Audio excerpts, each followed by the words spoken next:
Moyo moved slowly across the sun-scorched grasslands of the Serengeti. His once mighty frame now reduced to skin and bone. Each step was a struggle. Each breath a reminder of the inevitable passage of time. The golden mane that had once framed his proud face was now faded, streaked with gray and ragged from years of battle. His deep-set eyes, once ablaze with dominance, now carried the weight of exhaustion. There was a time when Moyo was king. He had led a powerful pride, his rule unquestioned as he prowled the vast plains. The earth trembled beneath his paws, and his roar commanded fear and respect. When he stood at the head of his pride, he was not just a lion, he was a force of nature. But time is cruel to kings. The younger males came, as they always do, stronger, faster, ruthless in their hunger for power. Moyo had fought, his massive muscles rippling as he met their challenge. He had known this day would come. Every ruler understands the price of the throne. Yet knowing it and facing it were two different things. The battle had been brutal. Claws and teeth tore at his flesh. And though he had inflicted damage of his own, he had been outnumbered, outmatched. When the dust settled, Moyo lay bleeding on the ground, his body broken, his rule over. The victors did not kill him. That was not their way.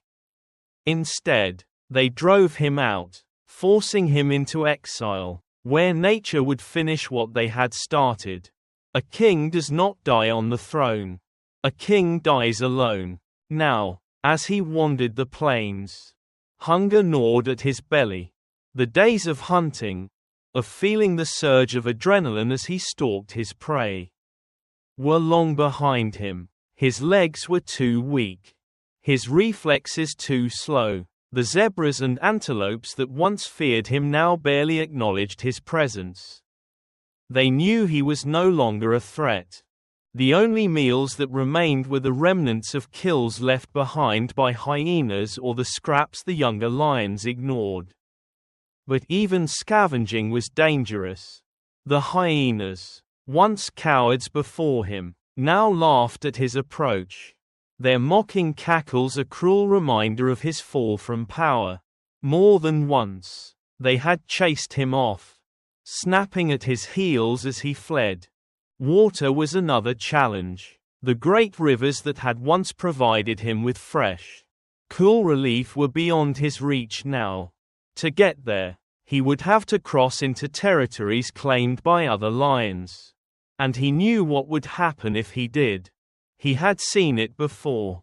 Old lions who dared to return were not given mercy. The young rulers had no interest in tolerating relics of the past. Instead, he found himself drinking from stagnant pools, the water warm and tainted with mud. His reflection rippled in the murky surface, a shadow of the beast he had once been. He did not recognize the lion staring back. Nights were the hardest. The Serengeti, once his kingdom, now felt like an endless expanse of emptiness. The sounds of the wild still surrounded him, the distant roars of the prides, the howls of jackals, the rustling of unseen creatures in the grass. But none of them were for him. He was no longer part of the great symphony of life here. He was an afterthought, a ghost wandering through his own history. Sometimes, in the dead of night, he would still try to roar. It was not the powerful bellow that had once shaken the land. It was weak, strained, a whisper of what it had been. And worst of all, no one answered. Moyo had always known how his story would end. He had seen it play out with the kings before him. When he was young, he had watched the old males meet their fate, had dismissed them as weak, irrelevant. He had never imagined he would become one of them. But that is the way of the wild. Strength rules. Time waits for no one. His legs gave out beneath him, and he sank onto the dry earth, his ribs heaving with each shallow breath. He was tired, more tired than he had ever been.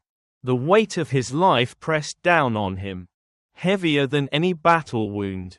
Far off in the distance, the sun began to rise, casting a golden glow across the grasslands. The Serengeti was waking, full of life, full of promise. But for Moyo, the day was ending.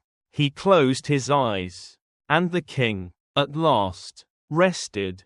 The midday sun blazed over the Serengeti, casting long shadows across the dry grasslands. The air shimmered with heat, waves of it rolling off the parched earth. In the distance, a safari jeep moved slowly along a rugged dirt trail, its passengers peering through binoculars, cameras clicking as they captured the wonders of the wild. Among the many sights they encountered that day, one stood out: a lone lion, frail and withered, trudging weakly through the tall grass. His mane, once thick and golden, was now streaked with gray, thin and unkempt. His ribs showed through his dull, matted coat. There was something haunting about him, something tragic, a king without a kingdom, a warrior whose battles had long since been lost. The tourists whispered among themselves, their voices tinged with concern. Their guide, a man who had spent years navigating the Serengeti, sighed as he lowered his binoculars. "That's an old one," he muttered. "Not long left for him." The tourists sent their photos to a conservation group that worked in the area, not expecting much, but the images caught the attention of two rangers, Jabari and Zuberi. They had seen cases like this before. Old lions, cast out from their prides, left to die alone. It was the way of nature, the cycle of life. But something about this one, about Moyo, stirred something in them. He wasn't just another lion. He had been a ruler, a leader. He had lived his life with strength, and now, in his final days, he was alone. Jabari looked at the photos, then at his partner. "We should go find him." Zuberi nodded without hesitation. "Let's move." They wasted no time gathering supplies. A tranquilizer rifle, in case Moyo was still strong enough to resist. Antibiotics, in case he was infected. Meat and water, to replenish his failing body. The truck was packed within minutes, and they set out into the wilderness, following the tracks of a dying king. The search was grueling. The sun bore down mercilessly, and the dust from the dry ground rose in thick clouds as their tires kicked up dirt. They followed the trails left by Moyo, faint imprints in the earth, signs of his slow, struggling gait. The further they went, the more doubt crept in. What if they were too late? What if he had already succumbed to starvation, dehydration, or worse, been taken down by hyenas or another lion? They found signs of him. A flattened patch of grass where he had rested. A set of prints leading toward a cluster of trees. And then, nothing. Jabari wiped his brow, glancing at Zuberi. He might not be alive. Zuberi exhaled slowly. Or he might be close. They pressed on, scanning the landscape for any sign of movement. And then, beneath the sparse shade of an acacia tree, they saw him. Moyo lay stretched out, his body still, his breath shallow, his eyes, dull and unfocused, flickered slightly as they approached. His ears twitched at the sound of their footsteps. But he made no effort to rise, no attempt to flee. The sight of him, once mighty, now reduced to this, struck them both with an ache that words could not express. Jabari knelt beside him, speaking softly. "You're not done yet. Old boy. Zuberi moved quickly, preparing the tranquilizer in case Moyo reacted aggressively. But there was no need. The lion barely had the strength to lift his head. They worked efficiently. First, they assessed his condition: dehydration, malnutrition. His wounds, old battle scars and fresh scrapes, were crusted with dirt. His body, once a display of raw power, was now frail. Zuberi retrieved a water bottle and slowly poured it into a shallow metal bowl. He slid it forward. At first, Moyo didn't move, but then, instinct took over. He sniffed weakly before flicking out his tongue, lapping at the water with slow, measured motions. "That's it," Jabari encouraged. "Take what you need." They offered him pieces of raw meat, watching as he struggled to chew, his jaw moving with effort. It was slow, but he ate. He drank. They worked carefully, cleaning his wounds, applying medicine to stave off infection. All the while, Moyo lay still, too weak to protest. But something in his eyes changed. A flicker of awareness, a faint glimmer of life. As the sun dipped lower, casting the sky in hues of orange and red, the two men sat beside the lion. They had done what they could. Now, they could only wait. Jabari broke the silence. "Think he's got a chance?" Zuberi exhaled, watching as Moyo's chest rose and fell. "If he wants it, yeah." Moyo had spent his whole life fighting. This was just one more battle. And if he still had the heart of a king, then perhaps, just perhaps, this was not yet the end. The midday heat pressed down on him like a heavy blanket as Jabari and Zuberi stood near the fallen lion, their nerves taut with anticipation. The old king, Moyo, lay beneath the sparse shade of an acacia tree, his ribs rising and falling in shallow breaths. His once magnificent mane was thin and graying, his body covered in scars that told the story of battles long past. He was weak, but there was still life in his eyes, flickering like an ember on the edge of dying. Zuberi shifted his grip on the tranquilizer rifle. "We need to sedate him now. It's the safest way." Jabari shook his head. "Not yet. He's too weak to fight. Let's try a different way." Zuberi hesitated. They had seen too many rescues go wrong when wild animals, driven by fear and pain, lashed out in their final moments. A single swipe of Moyo's claws, even in his weakened state, could do serious damage. But Jabari was right. If they could gain the lion's trust, even just for a moment, it might make the difference between a smooth rescue and a dangerous struggle. Carefully, Jabari reached into their supply bag and pulled out a piece of raw meat. The scent of fresh blood filled the dry air as he knelt down and placed it on the ground a few feet from Moyo's massive paws. Then, slowly, he backed away. The lion didn't move at first. His dull, sunken eyes flickered toward the offering, then back at the two men.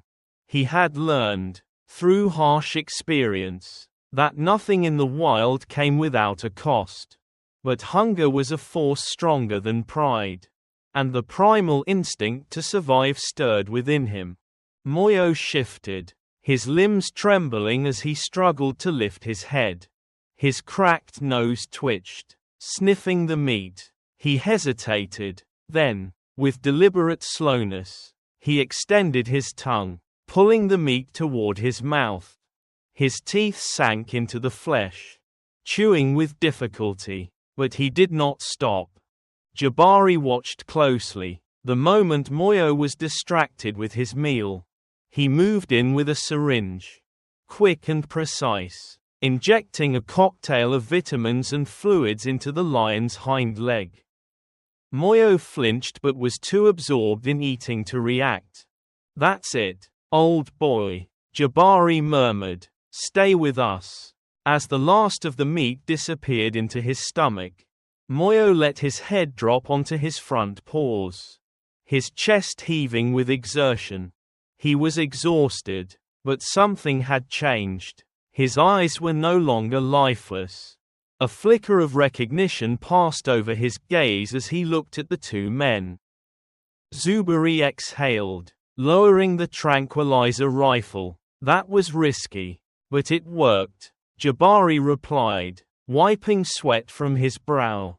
Now came the hardest part. They had no intention of caging Moyo. If they put him in a metal transport crate, it would terrify him, and in his weakened state, panic alone could do irreversible harm. Instead, they had to get him to walk onto the truck willingly. Jabari pulled out another piece of meat, holding it slightly higher this time. "Come on, big guy. You want more?" Moyo's ears twitched. His muscles, stiff from exhaustion, tensed as he tried to push himself up. His legs wobbled beneath him, but he did not collapse. The old king was still fighting. Step by painful step, he moved forward. Each motion was slow, deliberate, as though his body remembered what it once was capable of but struggled to obey. Jabari and Zuberi backed away carefully, leading him toward the open truck bed, tossing pieces of meat at just the right distance to keep him moving. Halfway there, Moyo hesitated. His breathing was labored, his body swaying. The effort was immense. For a moment, Jabari feared he would collapse and never rise again. Then, with a deep, guttural breath, Moyo took another step. Zuberi muttered under his breath, "Come on, you old bastard." The truck's metal ramp was sturdy but unfamiliar to Moyo. He sniffed at it, his ears flicking back. This was a new kind of challenge, one that required trust, something no wild lion had ever given freely. Jabari stepped back into the truck and held out one final piece of meat. Almost there, the seconds stretched endlessly. Then, as if making one final decision, Moyo lifted a massive paw onto the ramp. The wood creaked under his weight. He paused, then took another step, and another. When his entire body was inside the truck, both men finally exhaled, relief washing over them like cool water. Jabari reached for the radio. "We got him." Zuberi let out a quiet chuckle, shaking his head. "Didn't think that would work." They secured the back of the truck, careful not to startle their passenger. Moyo lay down almost immediately, his strength spent, but he was safe. As they drove away, the vast Serengeti stretched out behind them, golden grass swaying in the afternoon breeze. The old king had left his kingdom, but he was not leaving this world, not yet. Jabari glanced back at their cargo, watching as Moyo's tired eyes slowly closed. "Rest easy, big guy," he murmured. "You're not alone anymore." The truck rumbled over the dirt road, carrying its weary passenger toward a second chance. Moyo, the once mighty king of the Serengeti, lay motionless in the back, his body weak, his breath shallow but steady. Jabari and Zuberi kept a watchful eye on him as they drove toward the wildlife sanctuary, knowing that even with their efforts, his survival was still uncertain. When they arrived, a team of veterinarians and conservationists were waiting. The moment the truck stopped, they moved in with quiet efficiency, carefully assessing the lion's condition. Moyo did not resist. He was too weak to fight, too exhausted to care. Dr. Kamau, the lead veterinarian, crouched beside him, his experienced eyes scanning the lion's frail frame. "He's in worse shape than I expected," he murmured. He ran his hands over Moyo's ribs, counting each one beneath the thin layer of skin. "Severe malnutrition. He hasn't had a real meal in weeks. Maybe months." Jabari nodded grimly. "We found him barely able to stand. He's been living off scraps, drinking from muddy pools." Dr. Kamau moved to Moyo's mouth, gently lifting his heavy lips to examine his teeth. What he found was disheartening. Most of his teeth are either broken or completely gone. That's why he couldn't hunt. He couldn't even tear meat properly. Zuberi exhaled sharply. "How do we feed him?" "Then, we'll start with soft foods. Ground meat, broth, maybe even a special meat porridge to rebuild his strength." The vet continued his examination, noting the infected wounds along Moyo's body, likely from old fights and run-ins with scavengers. "He'll need antibiotics, hydration therapy, and constant monitoring." Jabari exchanged a glance with Zuberi. The hardest part of the rescue was over, but the battle for Moyo's life had only just begun. The first few days at the sanctuary were difficult. Moyo remained distrustful, his dull eyes warily following every movement around him. Though too weak to lash out, he growled softly whenever someone approached too closely. His instincts told him that humans were not to be trusted. Jabari and Zuberi worked patiently, staying nearby but giving him space. They brought food at regular intervals, soft chunks of meat soaked in warm broth, ensuring he could swallow with minimal effort. At first, Moyo barely touched it. He sniffed cautiously, nudged the bowl with his nose, but did not eat. Then, hunger won. On the second day, he licked at the broth. By the third, he was chewing, however slowly, on the tender meat. "He's eating," Zuberi murmured, watching from a distance. Jabari smiled slightly. "That's the first step." Each day, Moyo was given carefully measured meals to help his body adjust to regular feeding again. The vets administered antibiotics for his infected wounds and gave him fluid therapy to combat dehydration. His fur was groomed and treated for parasites, though it would take time for it to regain its former luster. At night, the sanctuary was quiet, save for the occasional distant roar of other lions in nearby enclosures. Moyo remained silent. He did not call out. Perhaps he knew no one would answer. Days turned into weeks. Slowly, his body responded to the care. His once prominent ribs were still visible but less sharp. His sunken eyes began to regain a faint gleam of awareness. He could stand for longer periods now, walking in slow, deliberate movements around his enclosure. He still did not trust easily. Whenever a human entered, his ears flicked back, his muscles tensed slightly, but he did not retreat. One evening, as Jabari approached with a bowl of food, Moyo did something unexpected. He did not growl. He simply watched. Jabari crouched, setting the bowl down. "Getting used to us, old man." Moyo blinked slowly. It was a small thing, but it was a start. The bond between the lion and his caretakers grew in subtle ways. When Zuberi cleaned his enclosure, Moyo no longer tensed at his presence. When the vets checked his wounds, he tolerated their touch without resistance.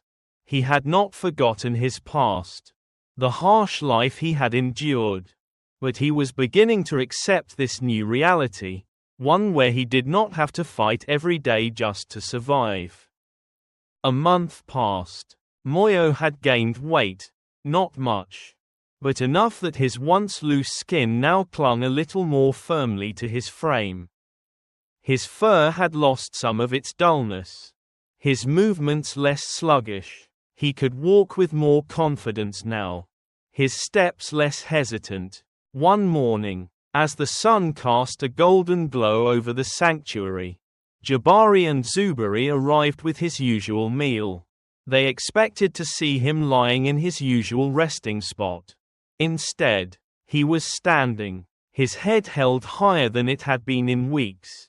Jabari grinned. "Look at you." Moyo stepped forward, his tail flicking once. He no longer resembled the defeated lion they had found in the wilderness. He was still old, still battle-worn, but there was something else now. A quiet strength. The king was not finished yet. The sun dipped low over the Serengeti, painting the sky in shades of amber and crimson. Though Moyo no longer roamed the vast plains of his youth, he could still feel the warmth of the fading light on his scarred coat. He lay beneath the shade of an old acacia tree within the sanctuary. His body heavier now, his breathing slower but steady. It had been months since Jabari and Zubari had found him, a shadow of the powerful lion he once was. In that time, he had regained some of his strength, not enough to return to the wild, but enough to live his final days with dignity. The sanctuary had become his last domain, a place where he no longer had to fight, no longer had to struggle for food, water, or survival. The endless battles of the past had faded into distant memories. Jabari often sat beside Moyo's enclosure, speaking to him in a low, soothing voice. The old lion never responded, but he listened. In those quiet moments, Jabari liked to imagine that Moyo understood, that somewhere beneath those deep, knowing eyes, he recognized a kindred spirit, another warrior who had lived by his instincts, fought his battles, and now sought nothing more than a little peace.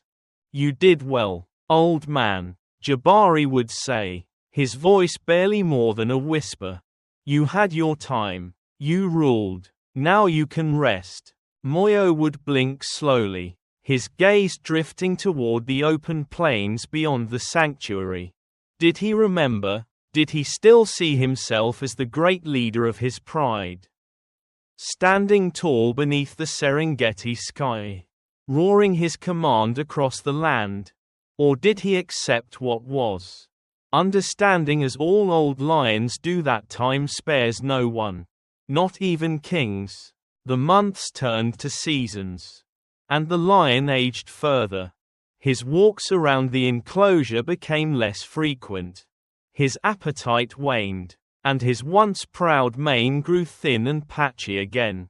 The strength he had regained was slipping away, and though the sanctuary staff did all they could to keep him comfortable, they knew the truth. Moyo was nearing the end.